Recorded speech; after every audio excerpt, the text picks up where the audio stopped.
Blackstream X coming at you with another review. Today, going to be looking at Beast Wars Basic Class Terrorsaur.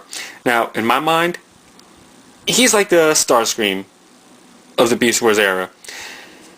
What I mean by that is, he would take any chance he can to take over the Predacons in any given second.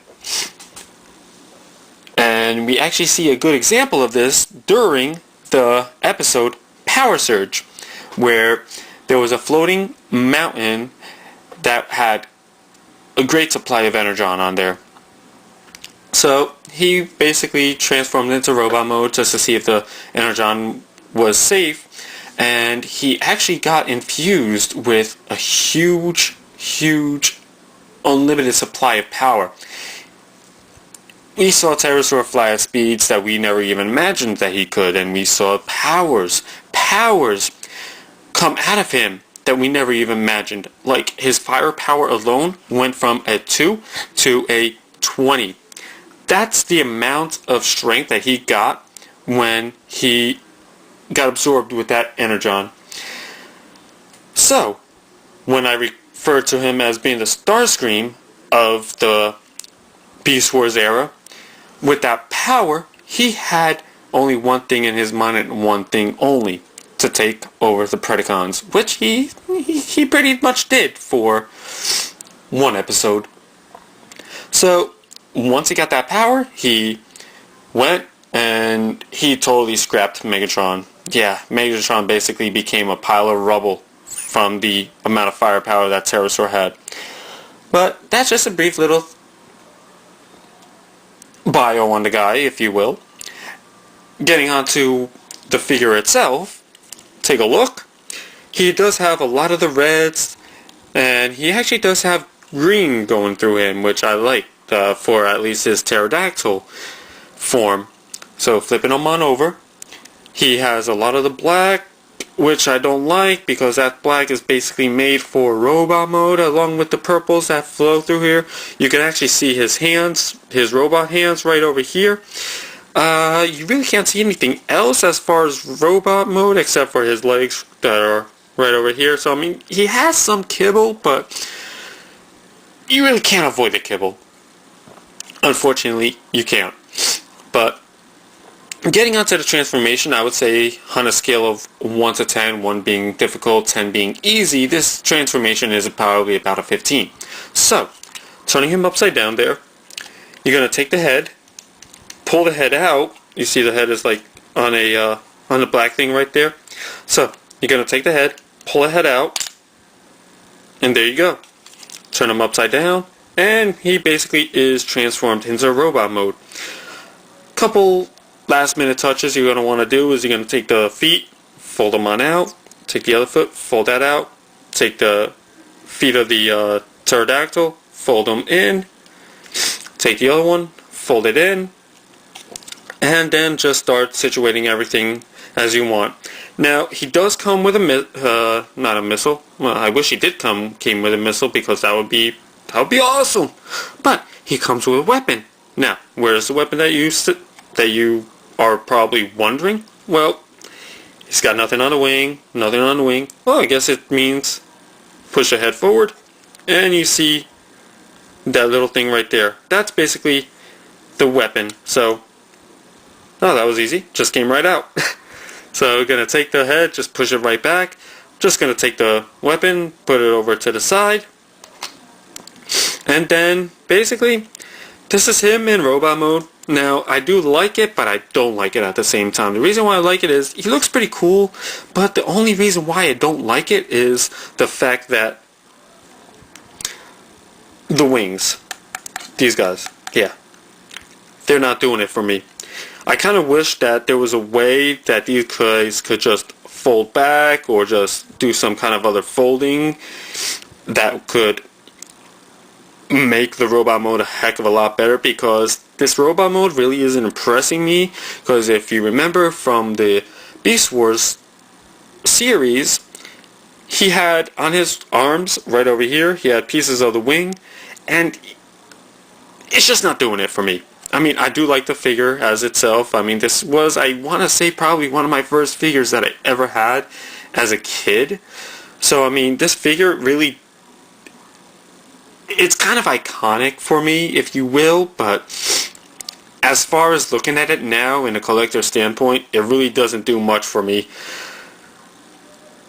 I mean, it'd be nice to see if some third-party company came along and took the wings and just did something else with the wings while still maintaining the full robot mode. But I mean, it's still a good figure. I'm not gonna totally put it down, but I like it.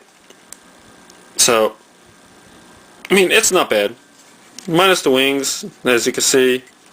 Put the arms up, just take the wings away, and you have basically Terrorsaur, as we all know and love.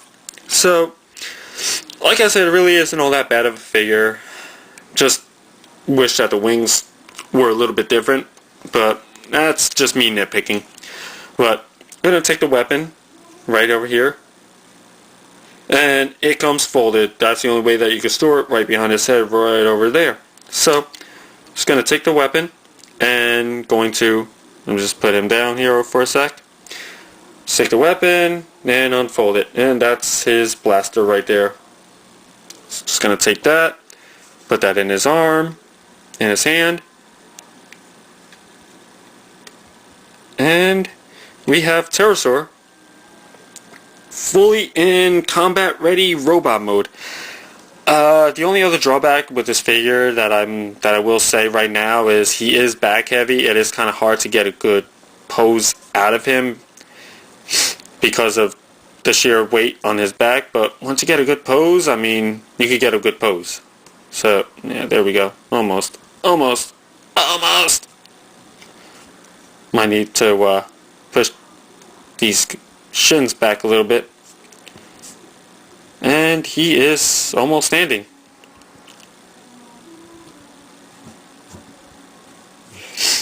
I mean, you can see that he's pretty hard to get standing. But I mean, once you get everything properly in position, he doesn't take much to stand, which I'm having a problem with. So that's already problem with this figure alone, because you really can't get him to stand well. I mean, you're lucky once you get him to stand.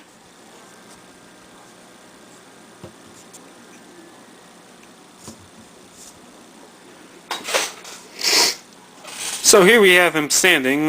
Granted, it's not that great of a pose, but you can see he does stand.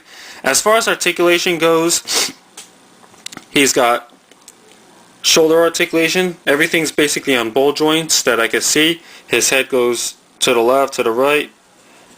His shoulders, they go up, down, all around. Same thing with his elbows, all around. He has no wrist articulation.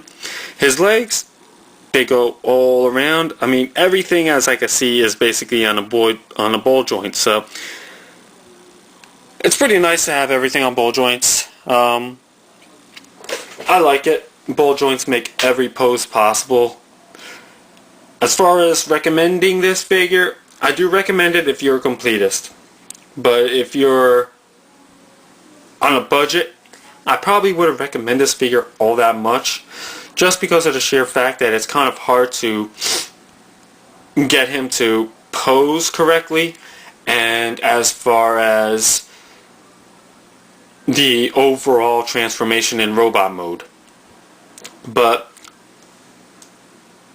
I have to have this figure. He is a great figure in my collection, I think. I mean, I'm all about having every single cast character, so I gotta have this figure. Plus, yeah, Terrorsaur, he was pretty badass. I mean, he was like Starscream, but he was pretty badass. But that's his figure in a shell, I guess, if you will. Just one more thing that I forgot to point out as far as the size comparison goes. If you are looking to get this figure and you want to know how big he is, here he is with the classic Seeker mold, which everybody I'm sure has, Starscream. Now, as you can see, he is significantly shorter than Starscream. He probably comes up to about Starscream's pelvis at the head, but he's pretty small. Then again, he was a basic figure, so there's really not much that we can really expect out of a basic.